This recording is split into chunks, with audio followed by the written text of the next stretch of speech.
నమస్తే. మున్సిపల్ ఎన్నికల ప్రచారం అయితే చాలా జోరుగా నడుస్తూ ఉన్నది. వనపర్తిలో ఉన్నాం ప్రజెంట్ మనము.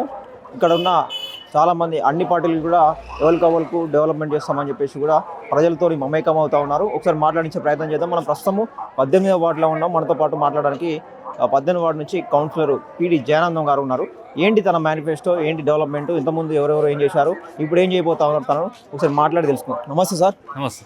సో ఏంటి, ఎట్లా నడుస్తుంది ప్రచారం? మంచిగా నడుస్తుంది. 18వ వార్డులో నాకు మేఘారెడ్డి గారు మైనార్టీకి, ఒక క్రిస్టియన్ మైనార్టీకి టికెట్ ఇచ్చి నిలబెట్టించిండు. ఈ వార్డును సంపూర్తిగా డెవలప్ చేయాలనే ఉద్దేశంతో నేను ముందుకు నడుస్తున్నాను. అలాగే కొన్ని సమస్యలు ఉన్నాయి వార్డులో. విద్యుత్ స్తంభాలు శిథిలావస్థలో ఉన్నాయి. అవి కొత్తగా వేయించడం కానీ, ఇళ్లపై వైర్లు ఉన్నాయి, ఆ వైర్లు కూడా తీయించి అది కూడా వేయించడం కానీ, అలాగే యువతకు మంచి స్కిల్ డెవలప్మెంట్స్, అలాగే హెల్త్ క్యాంపులు అవి నిర్వహించాలని అనుకుంటున్నాము. ఇంకా కమ్యూనిటీ హాల్, ముఖ్యమైనది కమ్యూనిటీ హాల్ అండ్ సమాధులకు స్థలము, శ్మశాన వాటికలు అవి ఖచ్చితంగా మేఘారెడ్డి గారితో మేము మాట్లాడి చేయించుకుంటామని విశ్వాసంతో ఉన్నాము. ప్రజలు కూడా మమ్మల్ని నమ్ముతున్నారు. కాంగ్రెస్ పార్టీని బలపరుస్తామని అంటున్నారు. అంటే ఇప్పుడు మీరు ఫస్ట్ టైం పోటీ చేయడము, ఇంతకుముందు దేని నుంచి పోటీ చేశారు? వాస్తవానికి నేను చిన్నప్పటి నుంచి కాంగ్రెస్ పార్టీలో ఉన్నా. ఎన్ఎస్ఏ ప్రెసిడెంట్ కూడా పనిచేసిన. కొన్ని పరిస్థితుల వల్ల నేను బీఆర్ఎస్లో పోవడం జరిగింది. అప్పుడు కూడా మా అమ్మను ఇదే వార్డు నుంచి గెలిపించడం జరిగింది. అమ్మ కూడా పెన్షన్స్ కానీ, అలాగే బాత్రూంల బిల్లులు కానీ అవి మొత్తం బాగా చేయించడం జరిగింది. యువతకు కూడా మంచి పనులు చేసింది. అందుకే ఇప్పుడు నా అమ్మను బట్టి నన్ను కూడా ఆదరిస్తున్నారు. నా గెలుపు కోసం చాలామంది కృషి చేస్తారు. ఏంటి మరి బీఆర్ఎస్ ఉన్నప్పుడు మీకు అవకాశం రాలేదా ఏంటి? రిజర్వేషన్ పరంగా అది ఎస్సీ రిజర్వ్ అయింది. మాకు బీసీ ఉన్నందువల్ల మాకు అవకాశం రాలేదు. 5 years ఓకేనే ఉన్నాము. నెక్స్ట్ ఇప్పుడు కాంగ్రెస్ పార్టీ, శివసేనారెడ్డి గారు, మేఘారెడ్డి గారు, చిన్నారెడ్డి గారు అందరు నన్ను బలపరిచి నన్ను గెలిపించడానికి కృషి చేస్తున్నారు. వాళ్ళు కూడా తప్పకుండా మేము గెలుస్తామని విశ్వాసంతో ఉన్నాం. చాలామంది కాంగ్రెస్ పార్టీ మీద కొంత వ్యతిరేకత ఉన్నది. ఈ పథకాల అమల్లో లోపం జరుగుతూ ఉన్నదని చెప్పేసి కొంతమందికి అర్హులైన వారికి రావట్లేదు, అర్హులు కానటువంటి వారికి వస్తూ ఉన్నాయి. డబుల్ బెడ్రూమ్ కావచ్చు, రైతు మందు కావచ్చు, ఇంకా పెండింగ్ ఉన్నాయని చెప్పేసి కొంత వ్యతిరేకత ఉన్నది. దాన్ని ఎట్లా మీరు?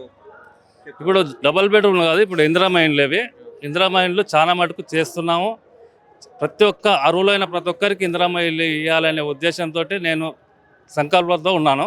ఖచ్చితంగా చేస్తాము అది. అలాగే ఈ వ్యతిరేకత అనేది అది ప్రతిపక్షాల కుట్రనే కానీ పబ్లిక్లో అయితే లేదు. అది పబ్లిక్లో అయితే వ్యతిరేకత లేదు, వీళ్ళు అంటున్నారు. అది జరుగుతుంది. నేను బీఆర్ఎస్ ఉన్నప్పుడు చాలామంది కూడా వాళ్ళ దగ్గర వాళ్ళకే ఇచ్చారు, అంటే కొన్ని డబ్బులు కూడా వసూలు చేశారని చెప్పేసి కూడా చాలా ఆరోపణలు కూడా రావడం జరిగింది బీఆర్ఎస్ ఉన్నప్పుడు. ఇప్పుడు కూడా అట్లా జరిగే అవకాశం ఉండదు. దాని గురించి ఏం చెప్తారు? జాగ్రత్త. అది మాత్రం ఉత్తమ మాటలు అవి. అట్లేం జరగలేదు. డబ్బులు వసూలు చేయడానికి నేను వాళ్ళలాకైతే కాదు.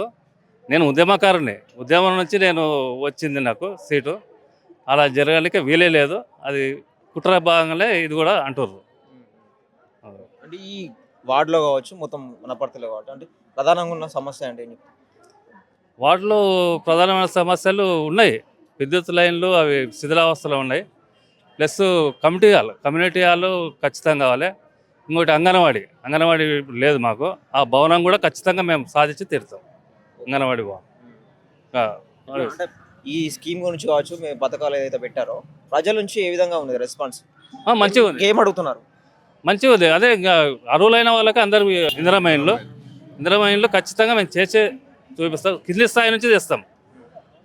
అర్హులైన వాళ్ళకి డబుల్ బెడ్రూమ్ ఇచ్చేటట్టు మేము చేస్తాం. అందరూ కూడా యువత కూడా చాలా ఉత్సాహంగా ఉండరు. పనులు చేపించే తీరుతాం మేము ఖచ్చితంగా. ప్రతి మండలంలో వచ్చి మనకి చదువుకున్న వాళ్ళు, మన యువత కూడా చాలా మంది ఖాళీగా ఉండడం జరుగుతుంది. అంటే వాళ్ళకి ఎటువంటి ఏమైనా ఉపాధి అవకాశం లాంటి అట్లా ఏమైనా ఏర్పాటు చేసి రాజీవ్ శక్తి కింద స్కీమ్ లోన్స్ కానీ అవి కానీ కొంతమందికి ఇప్పేందుకు ప్రయత్నం చేస్తున్నాం. అది కూడా అవుతుంది. ఖచ్చితంగా చేస్తాం. అవి కూడా మేము యువతకు కూడా జాబ్స్ కానీ, ఇప్పుడు కొన్ని హాస్పిటల్స్ అవి కూడా ఉన్నాయి. దాంట్లో కూడా జాబ్స్ అవి మొత్తం పెట్టేయడానికి ప్రయత్నం చేస్తాం. ఇంకా ఏ విధంగా ముందుకెళ్ళబోతున్నారు? ఇక మీ మేనిఫెస్టోలో ఏమేమి పెట్టుకున్నారు? అదే ఇక ఇప్పుడు ఒక community hall main, gravy yards ఒకటి, 2 అంగన్వాడీ భవన్, అంబేద్కర్ భవన్, ఇవి ముఖ్యమైనవి. ఇక విద్యుత్ లైన్స్ కూడా ఖచ్చితంగా చేయాలి. శిథిలావస్థలో ఉన్నాయి అవి. కొన్ని ప్లేస్లలో అండర్ గ్రౌండ్ డ్రైనేజ్ కూడా ఉంది, అది కూడా చేస్తాం.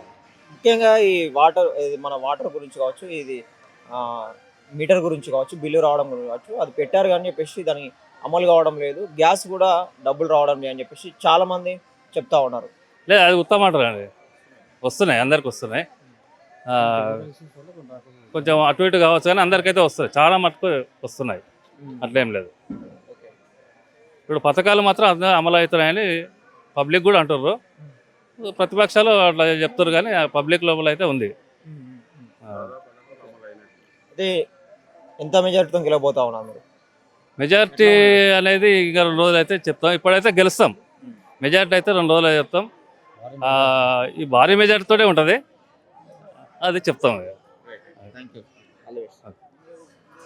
ఇది అంటే చూసారు కదా, వాళ్ళ అక్కడ ఉన్న సమస్యలు కావచ్చు, ముఖ్యంగా కమ్యూనిటీ హాల్ కావచ్చు, డ్రైనేజ్ వ్యవస్థ కావచ్చు, ఇంకా యువతకు ఉపాధి కావచ్చు, వాళ్ళకు లోన్లు ఇప్పించడం కావచ్చు, ఎక్కడ ప్రాబ్లం ఉంటే దాన్ని ఐడెంటిఫై చేసి ఇక్కడ వీధులలో ఉన్న స్ట్రీట్ లైట్స్ స్తంభాలు ఏవైతే ఉంటాయో కొన్ని సంవత్సరాల క్రితం ఉన్న స్తంభాలు అవి ఖరాబ్ అవ్వడం జరిగినది, అంటే కూలిపోయే స్టేజ్లో ఉన్నాయన్నమాట. సో అట్లాంటివి గుర్తించి ఎక్కడ సమస్య ఉంటే వాటిని ఐడెంటిఫై చేసి ప్రభుత్వం దృష్టికి తీసుకుపోయి, ఎమ్మెల్యే దృష్టికి తీసుకుపోయి నిధులు తీసుకొచ్చి కూడా ఇక్కడ డెవలప్మెంట్ చేస్తామని చెప్పేసి కూడా జయరామ్ గారు చెప్తా ఉన్నారు.